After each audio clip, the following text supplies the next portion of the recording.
Steve Spagnuolo is our guest here on the Michael K. Show. You're here, and it's a perfect time to ask this. I read a story the other day about Matt Patricia, the defensive coordinator of the Patriots, and it said that he almost was bragging about it. He has a roll-away bed in his office. He might get 4 hours of sleep a day. Hardly ever sees his family.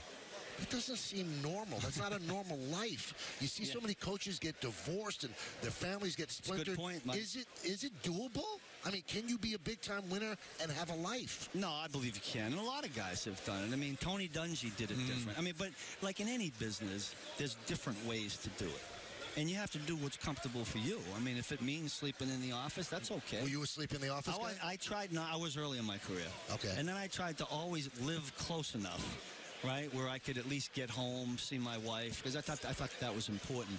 And as you get older in the profession, you should get more efficient and be able to. I respected Jim Johnson. I worked for Jim down in Philadelphia for a number of years, and I was always amazed at how quickly he could put a game plan together. Maybe be done by Tuesday afternoon. It always took me a little bit longer initially, do third down a little bit later. And so everybody does it a little bit differently. And look at Matt and those guys up in New England have been doing it really good for a long time. So if I were them, I wouldn't change. All right, so we've got the Super Bowl, Eagles and the Patriots. You are one of the defensive coordinators that put together a game plan that stopped them. What do the Eagles have to do to stop them? Well, a lot of people have been asking that. I don't have all the answers to this. I know that when we played, we had some really good players that were motivated, passionate, and played a heck of a game, very relentless.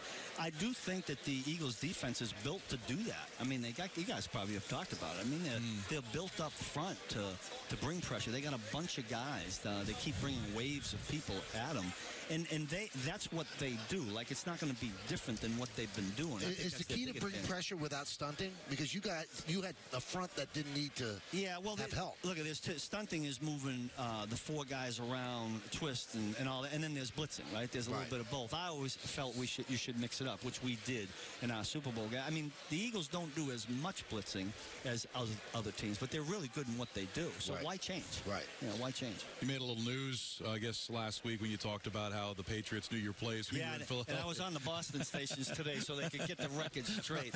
Now, you learn quickly, right, that people put words in your mouth. So let me give you let's lay this out straight first. First of all, depicting signals, getting a bead on signals, quote-unquote, stealing signals is not illegal.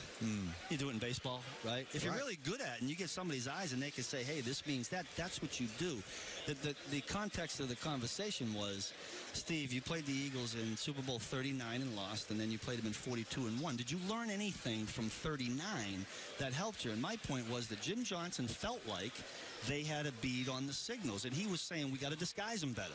We can't just let them get them. And then I said to myself when we got our chance in 07 that we were going to have two signal callers. So we had a dummy signaler and we had a guy that was live. Everybody does it in football now, right? All colleges, they put up those signs. So the point was that I learned that we needed to, against certain teams in this league that are really good at depicting signals, you better make sure you have a dummy signal and disguise a little bit. So that's the backdrop for that story.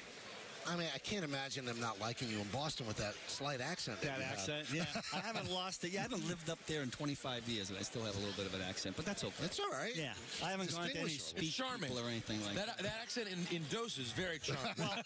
Well, here's what's interesting, and you guys have probably felt this. When you live in the Northeast, everybody depicts Boston accent, New York accent, Philly accent. When you go in other parts of the country, they think we all talk the same. That's a good point. Right? Yeah. So when you're in St. Louis or in New Orleans, they think, oh, you got to be from the North. Well, it's the same way that we in the North think of Southern accents. We call it a Southern accent. That's true. We don't say, oh, it's Georgia. That's Alabama. No one says that. That's a good point. I never thought of it that way. Coach, good luck in what's going on. I hope you get any gig that you want, and we appreciate you giving us some time. We do. It'll work out.